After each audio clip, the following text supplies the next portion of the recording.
반갑습니다. 여러분 잘 지냈습니까? 이제 9월이 왔어요. 그죠? 비록 온라인이지만 이제 부산은 확진자가 좀 줄어들고 있기 때문에 나중에 광고 시간에 이야기하겠지만 4단계에서 3단계로 내려오면 우리 소예배실에서 함께 예배를 드리겠습니다. 우리 9월 5일 주일 우리 예배를 시작하겠습니다. 먼저 기도하겠습니다. 사랑하는 주님, 지난 한 주도 지켜주시고 또 비도 오고 공기도 습하고 어려운 가운데서 우리가 개학을 해서 학교에 다니고 있습니다. 힘들지만 어렵지만 이 모든 환경들을 잘 이겨나갈 수 있는 그런 담대함을 허락하여 주옵소서. 예수님의 이름으로 기도합니다. 아멘. 오늘 제목은 시편 세 번째 설교인데 하나님 앞에서입니다. 그래서 내가 주께만 범죄하여 주의 목전에 악을 행하여 싸우니 주께서 말씀하실 때 의로우시다 하고 주께서 심판하실 때에 순전하시다 하리이다. 하나님 앞에서, 그리고 내가 자주 설교를 할 때 이야기를 했었는데 하나님 앞에서 많이 들어봤죠, 그죠? 코람데오, 데오가 하나님이라는 뜻인데요. 하나님 앞에서 언제 어디서나 하나님 앞에. 어쩌면 우리가 뭐 요즘 시대는 그죠? 모든 것이 다 드러나는 시대. 이전에는 전자장비 이런 게 발달하지 않았기 때문에 드러나지 않은 것이 많이 있지만 요즘은 범죄를 저지른 범인을 잡을 때에도 또 내지는 뭐 회사를 지키는 그런 입장에서도 CCTV가 많아가지고 그죠? 모든 장소에서, 그래서 이전보다는 범인을 잡는 확률이 훨씬 높아졌다. 그리고 교통사고도 마찬가지고요. 그래서 어찌 보면 이전보다 더 많이 노출되어 있다. 여러분의 신상정보, 저의 신상정보, 뭐 컴퓨터에, 사이트에, 그죠? 그리고 핸드폰에 나의 모든 정보가 핸드폰을 통해서 주문을 하고 핸드폰을 통해서 쇼핑을 하고 핸드폰을 통해서 가입을 하고 이러면서 우리의 모든 것이 사실 노출되어 있죠. 그래서 뭐 영화나 만화, 애니메이션 이런데 이런 로봇이 우리를 통제하는 그런 범죄를 저지르는 그런 영화까지도 나왔죠. 그래서 오늘은 하나님 앞에서 우리가 우리의 삶의 모습이 다 드러나는 그 모습을 함께 생각하면서 오늘 방금 읽었던 이 말씀 시편 51편은 다윗의 고백적인 시입니다. 그래서 다윗이 죄를 저지르고 하나님 앞에 처절하게 눈물을 흘리며 회개한 그런 회개의 고백이 시편 51편입니다. 하나님 앞에서 내가 죄를 지었습니다 라고 눈물을 흘리며 고백했던 다윗. 다윗은 위대한 임금이었지만 그 위대한 임금에는 골리앗을 물리친 용감함도 있었고 사울 왕을 죽일 수 있었음에도 죽이지 아니하는 그런 담대한 신앙도 있었지만 그가 죄를 지은 다음에 회개한 그런 위대한 하나님 앞에 순종했던 그런 모습. 그래서 이런 총괄적으로 다윗의 신앙을 말할 때 우리는 위대한 다윗이라고 고백을 하고 있다라는 사실입니다. 그죠? 그래서 오늘 코람데오라는 것을 함께 배워보겠는데 뭐 CCTV 제가 조금 전에 이야기했죠. 곳곳에 CCTV가 있습니다. 여러분 아마 가정에도 CCTV가 있는 집이 있어요. 뭐 거실에 이렇게 CCTV를 요즘 뭐 돈 얼마 안 줘도 CCTV 달 수가 있어요. 그래서 가게나 또 집이나 회사나 이런 데 CCTV를 해놓고 일거수일투족을 이렇게 지켜보는 그런 사람도 있고 또 아주 악용을 해가지고 화장실에, 교실에, 그죠? 이런데 탈의실에, 옷 갈아입는데 이런데 몰카를 설치하는 그런 파렴치한 그런 범인들도 있죠. 그리고 시내 곳곳에 그리고 중국 같은 경우에는 CCTV를 엄청나게 많이 설치를 해서, 그리고 안면인식까지 그 사람이 어디서 어떻게 무엇을 하는지 총괄적으로 통제하는, 어찌 보면 조금은 안 좋은 방향으로 가죠. 선한 방향으로 가도 좋은데, 그래서 CCTV, 여기 이곳은 서울시 교통을 통제하는 그런 교통본부입니다. 수많은 화면을 통해서 서울시 전체의 교통 상황, CCTV를 통해서 모든 것을 통제하는 그 모습을 보게 됩니다. 그렇죠? 그래서 언제 어디서 교통이 흐름이 끊기면 안 되니까 막혔다? 그럼 바로 이렇게 달려가게끔 그런 형태를 취하고 있다는 거죠. 그렇죠? 그래서 CCTV 알고 있다. 당신을 지켜본다. 그렇죠? 어찌 보면 당신을 보는 하나님 모든 것을 보고 있다. 우리 부모, 우리 선생님, 친구 아무도, 이 세상 사람 아무도 몰라도 하나님은 알고 있다는 것이죠. 하나님은 우리를 지켜보고 있다는 사실입니다. 이 말을 깊이 생각하면 우리의 생활 하나하나를 우리가 정말 정확하게 하지 않으면 하나님 앞에서, 특별히 우리 크리스찬들 하나님 앞에서 교회 오면 깨끗한 척, 얌전한 척, 조용한 척 하다가 학교에 가면, 학원에 가면 완전히 다른 두 얼굴의, 세 얼굴의 모습을 지닌 친구도 있다는 사실이죠. 위대한 임금 다윗도 하나님 앞에서 이렇게 범죄를 저질렀다는 것이죠. 여러분, 이 23편의 성경 구절은 다윗의 고백입니다. 여호와는 나의 목자신, 내게 부족함이 없습니다. 하나님 앞에 고백했던 이 다윗, 그죠? 이렇게 고백했던 다윗조차도 하나님께 범죄하게 되어진다는 것이죠. 다윗의 더러운 죄, 여러분 전에도 제가 한번 소개를 했죠. 다윗이 승승장구 아주 잘 나갈 때였어요. 이스라엘이 나라가 점점 더 확대되어가는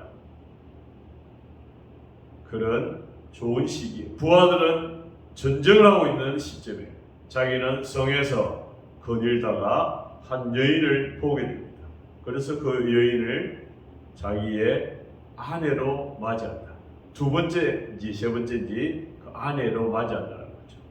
그래서 자기 부하 장수 우리아 장군이라는 사람의 아내를 타면서 그 아내를 결국에 범하게 되고, 그리고 그녀를 불러서 함께 동침을 하고, 그리고 그 남편은 전쟁터에서 죽게 만든다.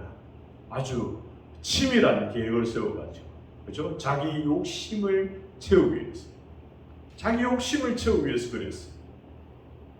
모든 범죄들이 욕심 때문에 그런 거예요. 남의 집을 튼다든지, 상대방을 때려서 돈을 강탈한다든지, 상대방에게 거짓말해서, 그렇죠? 그리고 사람을 심지어 찔러 죽이는 그런 일들을 통해서 범죄를 저지르는데, 그 원인이 뭐냐? 욕심 때문에. 이 다윗이 범한 이 범죄는 우리가 아는 십계명에 비춰보면 제일 먼저 들어오는 것이 6계명, 살인하지 말라. 살인하지 말라 했는데 그녀의 남편, 바세바라는 여인의 남편 우리아를 전쟁터에서 죽게 만든, 자기 부하에게 시켜서 제일 전투가 치열한 곳에 보내라, 그곳에서 죽게 만들었습니다. 직접적인 그런 본인의 손으로 살인하지 않았지만 죽게끔 만들었다는 거죠. 살인 교사가 되는 거죠. 그죠? 살인을 시킨 그런 죄를 저질렀다는 거죠. 두 번째가 내 이웃의 짐을 탐하지 말라. 10번째 계명인데, 자기 부하의 아내인 그 바세바를 탐했다는 거죠. 욕심을 냈다는 거죠. 그 다음에 나오는 것이 7번째 계명, 간음하지 말라. 남의 여인을, 남의 아내를 자기가 욕심을 품어서 그 여인을 데려와서 강제로 동침했다는 거죠. 가능한 사실. 그리고 아홉째, 내 이웃에 대해서 거짓 증거하지 마라. 우리아에게 거짓말을 하고 그죠? 그리고 세 번째 계명, 하나님의 이름을 더럽히지 말라. 자기는 하나님을 잘 여호와는 나의 목자십니다라고 고백을 했지만 하는 행동은 엉망이다라는 사실이죠. 여러분 잘 알아야 됩니다. 나 살인하지 않았어요. 나 이웃의 것을 탐하지 않았어요. 가늠하지 않았어요. 거짓 증거 안 했어요. 그러나 여러분이 학원에서, 학교에서 교회와는 전혀 다른 모습으로 살아가는 것, 친구들은 여러분이 교회를 다니는데, 여러분이 기독교인인데 다 아는데 생활은 엉망입니다. 오히려 남보다도 더 욕을 한다든지, 오히려 남보다도 더 규칙을 안 지킨다든지, 오히려 남보다도 더 게으르다든지, 이렇게 하면 예수님을, 하나님의 이름을 욕먹이게 되는 거예요. 여러분 가장 자존심 상할 때가 뭐예요? 여러분의 부모님을 다른 사람이 욕할 때잖아요. 그 부모님을 욕하는 것은 자신을 욕하는 거예요. 그래서 우리는 화가 나고 그것을 때로는 참지 못할 때가 많죠. 왜? 나의 존재 전체를 욕하는 거니까. 여러분이 그렇게 행동을 하게 되면 예수 그리스도의 이름을, 하나님의 이름을 욕되게 하는 거예요. 이 다윗은 그렇게 했다라는 사실입니다. 우리가 설교를 듣고 예배를 드리는데 우리가 이렇게 하는 가운데 우리의 마음에, 우리의 삶에 변화가 없으면 아무런 의미가 없습니다. 고린도전서 13장에 사랑에 대한 구절이 나와요. 사랑이 없으면 울리는 꽹과리가 된다. 아무런 반응이 없다. 아무런 감동이 없는 거예요. 여러분이 정말 부모님께 효도할 때 부모님은 정말 기뻐요. 정말 감동이 와요. 마찬가지예요. 여러분이 크리스찬으로서 하나님의 이름을 더럽히지 아니하고 드러낼 때 하나님은, 예수님은 우리 하연이의 이름을, 그리고 현재의 이름을, 그리고 지윤이의 이름을 통해서 더 영광을 받으실 것이다 라는 사실, 그죠? 이런 다윗의 죄를 지적합니다. 나단 선지자가. 이 나단 선지자는 아주 비유를 해가지고 다윗을 죄를 드러나게 합니다. 한 부잣집이 있었는데 그 부자가 가난한 사람의 동물을 뺏어온다. 이게 좋은 일입니까? 나쁜 일입니까? 할 때 다윗이 그러면 죽일 놈입니다. 할 때 다윗이 나단 선지자가 다윗에게 그놈이 바로 당신입니다. 라고 지적을 합니다.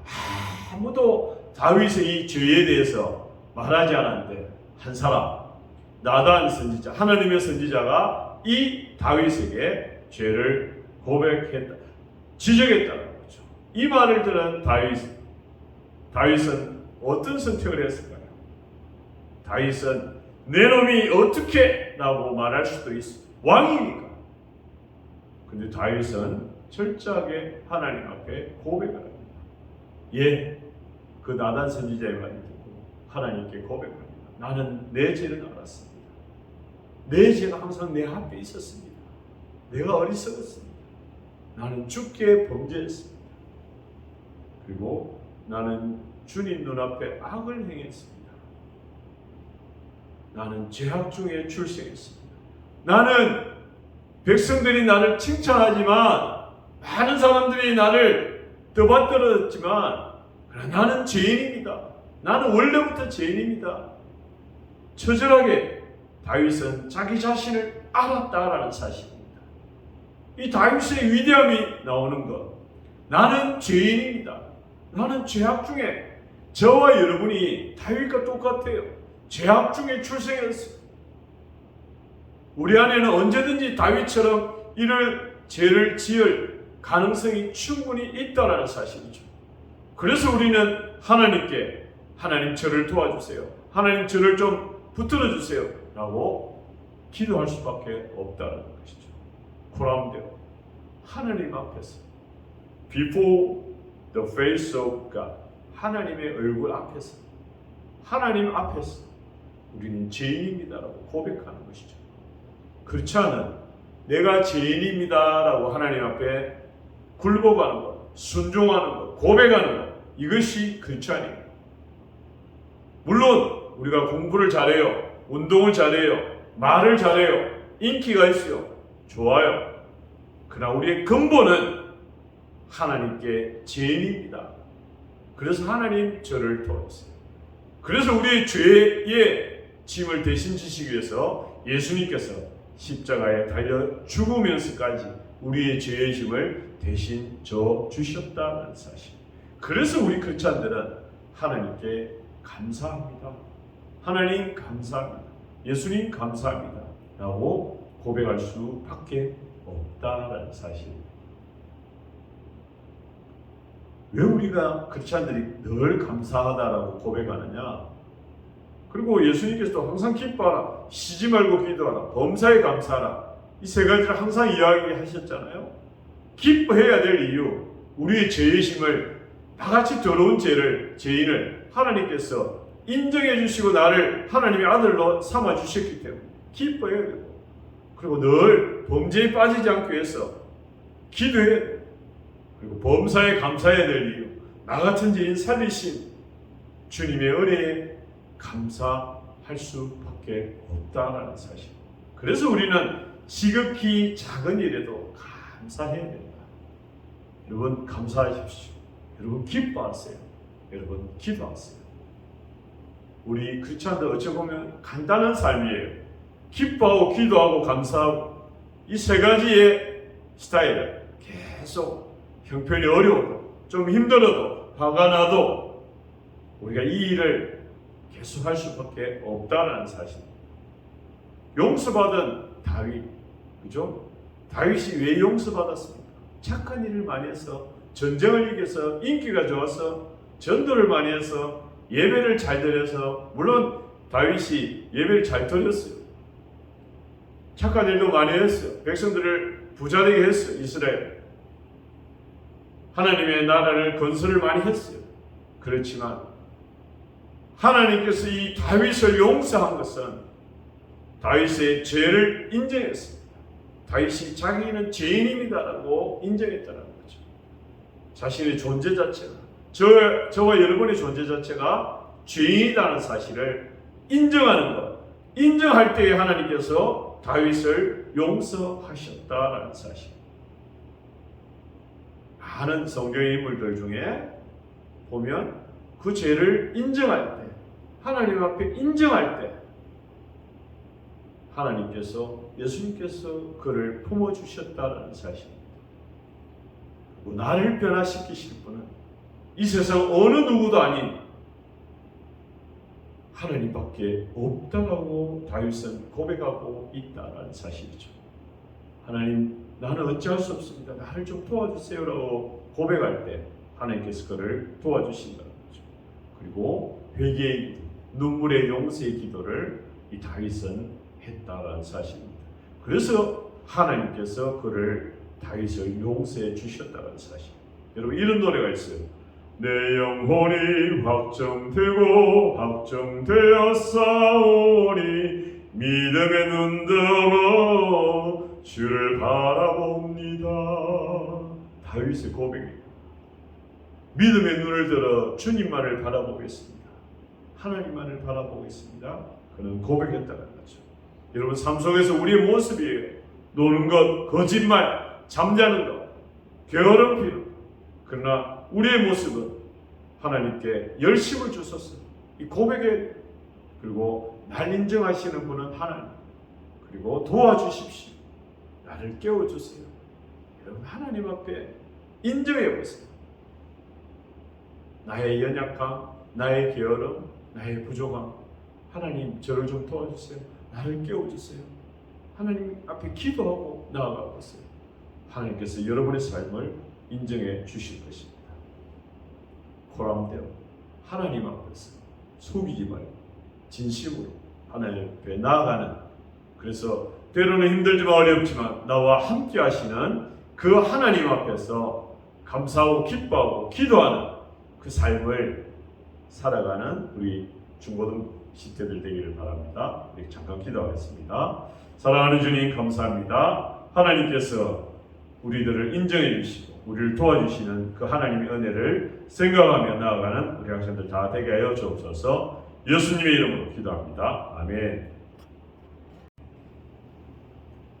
자, 광고를 드립니다. 광고는 코로나 단계가 3단계로 정해지면 소예비실에서 다시 예배를 드립니다. 변화가 있으면 여러분 선생님을 통해서 연락을 드리겠습니다. 중고등부 예배가 회복이 될 수 있도록 기도해 주세요. 우리가 온라인 예배를 하는데 우리 유튜브에 어떤 학생들은 열심히 잘 오지만 어떤 학생들은 귀찮아서 잊어버려서 잘 안 들어오는 학생들도 있습니다. 여러분 우리 예배에 참여해서 얼굴을 맞대고 우리 선생님들과 함께 예배를 드리셨으면 좋겠습니다. 고3 수시 모집을 위해서도 계속 기도해 주세요. 자, 이제 마지막 순서로 제가 축도하고 우리 예배를 마치겠습니다. 이제는 우리 주 예수 그리스도의 은혜와 하나님의 크고 놀라우신 사랑하심과 성령님의 인도하심, 오늘 하나님 앞에서 숨김없이 드러내며 다윗과 같이 주님 나를 도와달라고, 나는 죄인입니다, 하나님 앞에 고백하며 주님의 도우심을 바라며 나아가기로 결심하는 우리 학생들과 선생님들 머리 위에 이제로부터 영원까지 함께 하시기를 예수님의 이름으로 축원하옵나이다.